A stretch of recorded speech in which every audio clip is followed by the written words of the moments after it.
Hey guys, this week I wanted to talk about what some people would call a spiritual winter. What I mean by that is when your outside world stops being loudly divine or loudly joyous, when your outside world changes and there's definitely a push to withdraw and really kind of go back inside yourself and reassess your faith and where you put your faith and those kind of ideas.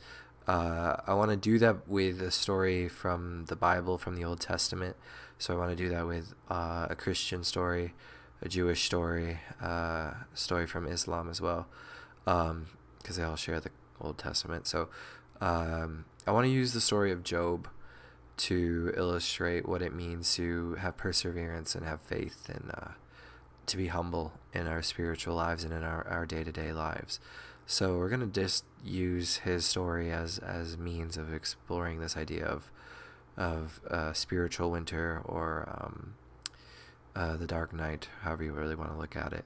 So Job's story starts a little bit different than most biblical stories because it starts with a conversation that God is having with his angels, where he is talking Job up in the most like proud fatherly way, showing them how Job is just unabashedly, unapologetically, boldly with God and for God, and it has a very real respect of God or a fear of God, depending on your vocabulary, and just how proud and amazed that makes God, for it to have someone like that. And while he's talking about this, one of the angels come up from the crowd, and it actually ends up being Satan, and he says, God, he's only doing that for the blessings. He's only doing that for his wife and his kids and the farm and the house and the wealth. He goes, it's not about you. It's about what you provide him.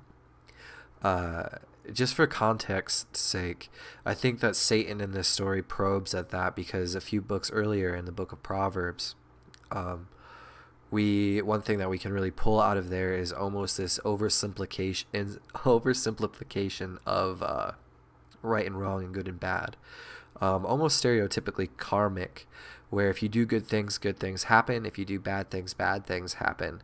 And so it would be very common for someone with all these blessings and all these good things, they've done good works. So Satan's really pointing out is Job doing these good things because he cares about you, God? Or is he doing all these things because he wants what comes with it? He knows how to play the game. He knows how to play the system. Because I can guarantee you, if you take away his blessings, he wouldn't worship you anymore. He wouldn't care about you anymore. He would find something or someone else to work with. And God says that's not true. That's not true. Watch what happens. There's a lot of like scrutiny about this because God joins into this wager, or I've heard people say that he uses us as like an experiment. But in the biblical stories, like in the Old Testament, God's a lot more dynamic with the way that he exists. So he's the one that saves Daniel from the lion's den, but he's also the one that floods the earth with Noah. The whole experience of Passover in Egypt, as well as being the one who parts the Red Seas, just to show how magnificent he is. And so in the Old Testament, you have a God that's doing a lot more what we could call dramatic effects, just to show who he is and what is truth. You see that a lot more in the Old Testament than you do the New Testament, or a lot of different religions, honestly. But so God does enter into this wager with Satan, or this experience, this exchange, and slowly starts taking away Job's blessings. He starts taking away his house, his fields, his farm, his family, his wife, his wealth. He covers him in sores. And the first few of them, Job is pretty like okay with. He's like, all right, that house, we didn't need that house. We didn't need that. God has a plan. It's all going okay. And all right, now the relationships are going away. Everything's changing. Okay, God has a plan. God has a plan. It's all okay. It's all right. And every time something more changes, it just pushes him closer and closer to the brink of not being so comfortable and confident in his relationship and in his faith with God. And so I mean, it comes to the point where he's out on the street. He's got no money. He's got nobody. Everybody left him. And even his friends that come to help him out, or they say they're going to help him out, actually spend more time trying to understand what he did to get him into that position.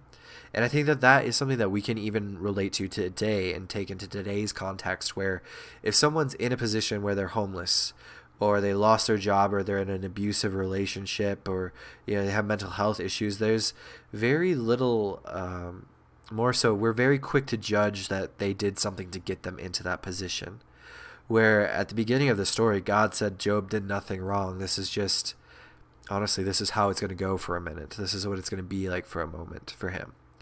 And I think it's very important for us to acknowledge that we do put judgment, and we do put opinion, and we do inject people's stories with issue or with bad action because of the situation that they're in, rather than understanding that everybody's life has its own rhythm, everybody's story has its own peaks and valleys, and the position that an individual is in, monetarily or socially or economically, it doesn't have any reflection on them and their relationship with God. It has no reflection on the person, the position that they're in. But we're very quick to say that there is a parallel, that there is a causation. So his friends leave, and Job gets to this point where he actually goes out and he starts talking to God, where he's like, I need you to come down here, and I need you to tell me what the heck is going on. I need you to tell me what I did wrong, because I'm starting to wonder if I'm worth it, if I'm actually a good person. If I messed up, I'm starting to wonder if you're worth it, God, if you're actually as good and loving as I thought you were. And he gets to this point where we get to that brink of faith, that very crucial and critical moment of what way are we going to go in our lives. And God comes down to him. God does come down to him in the form of a rain cloud, which is even just in that to say that storms can be dangerous, but without them, there's no life. Truth can be dangerous. Truth can be sharp. God he's not always shiny. Truth isn't always shiny, but it's needed for actual substance to exist. So God comes down in this storm cloud, and instead of telling Job about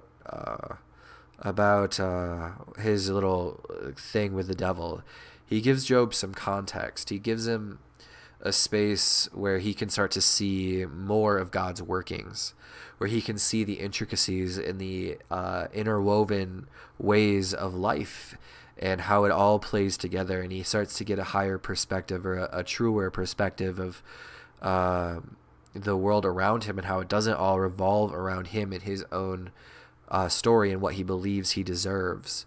If we bounce back to Ecclesiastes, there's a lot of emphasis on saying that, everything in this life is very temporary.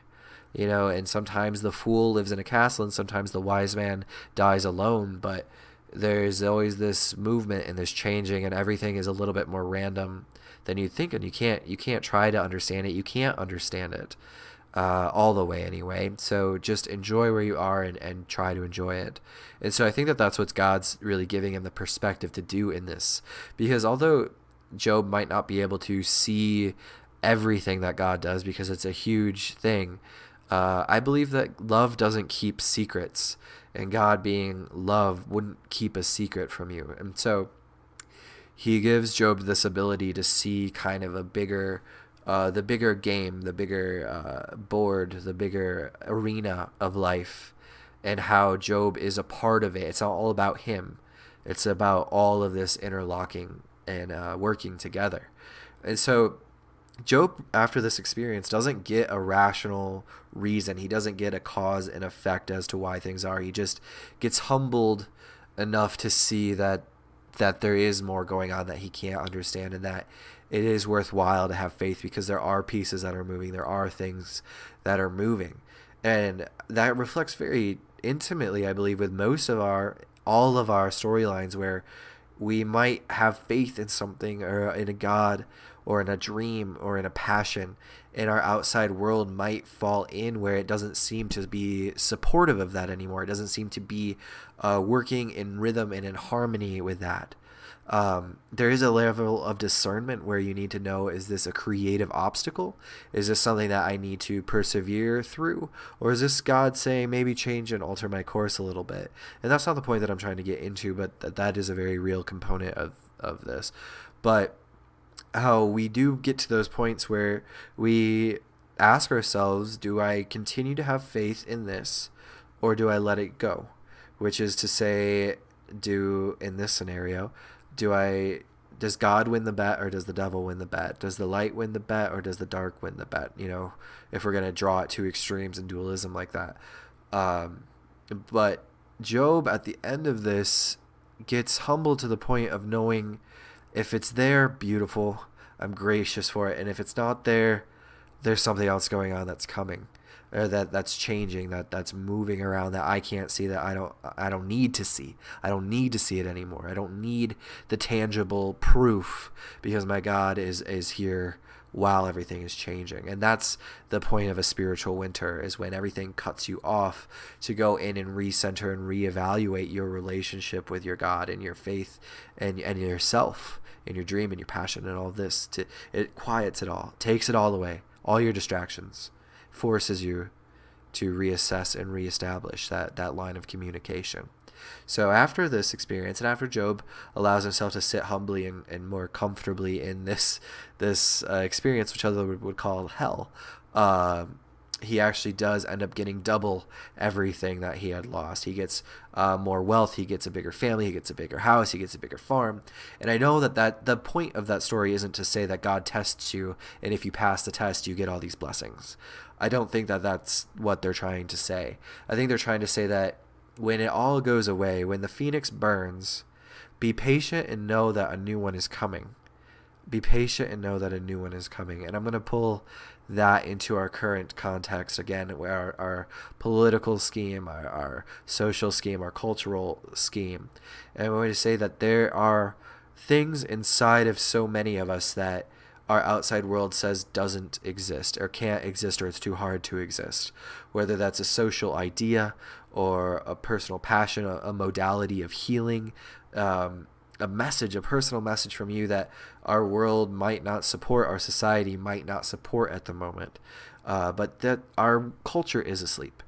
Our culture is in a spiritual winter, and we need things to be present when we wake up. We need faith in the individuals, to have faith to carry that torch into the springtime, when we are more aware and receptive to these things. So that's just my way of saying, I pray that we hold on and don't let the outside way sway you. Don't let the devil win. Don't let the darkness win. Don't give up. Don't give up. Keep going. Keep moving. And that's where I'm going to leave this message, because there's something inside of you. There's something inside of you that you might need to fight for, that you might need to fight to have faith in. You might need to really cling and hold and pray. And I do encourage you to pray about it and ask, because like you say, you might not get the whole truth, because it's too much for a human, but you're going to get something if you pray about it. You're going to get something. Love doesn't keep secrets. Love doesn't keep secrets. So move forward. Move forward slowly or quickly, whatever pace is treating you right now, and don't give up. All right, I love you guys very much.